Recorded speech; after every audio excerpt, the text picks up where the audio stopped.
This is the new Sirui 20mm anamorphic, and it's autofocus.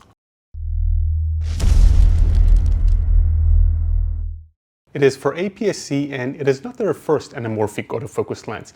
They also have the 40mm, which is also an APS-C, and now it kind of looks like it's beginning to be a set. So both lenses are kind of similar in where the gears are, and they have the same controls. They weigh kind of similar. They're both 77mm thread, and it's kind of interesting. The 40mm raised almost $500,000 on Indiegogo, and the 20mm is trending very well.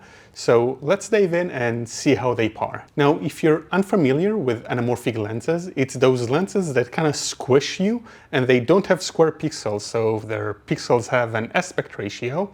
And they use this to maximize the sensor for wide aspect ratios. The 20mm and the 40mm are both x1.33, and this would give you kind of what you're used to seeing in the movies. This is true for a 9x16, so FX30 and the likes. I played with both of these lenses, and they are a riot. So for one, anamorphic and autofocus is kind of new. That means that you can work as a single-person, one-man crew on a gimbal or on a tripod, and you don't need someone to pull focus, and that opens up a whole range of opportunities. So you can do gimbal work if you're doing indie movies, documentaries, even weddings where you want them to be more cinematic.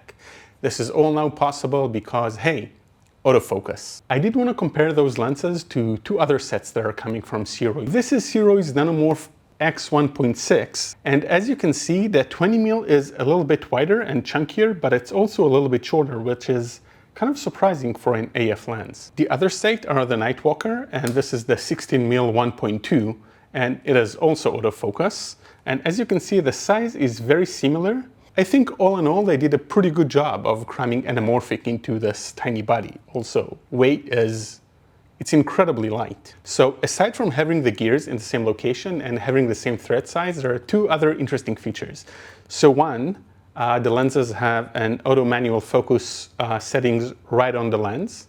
And two, you can choose if you want to have the lenses clicked or declicked depending on how you're controlling your iris. I was kind of concerned on how anamorphic and autofocus will work. I mean, all the smarts in the camera autofocus are geared towards normal lenses, and anamorphics are a bit stretched. It was great to realize that focus was spot on every single time. It had no problem transitioning, and to my relief, face detection worked incredibly well.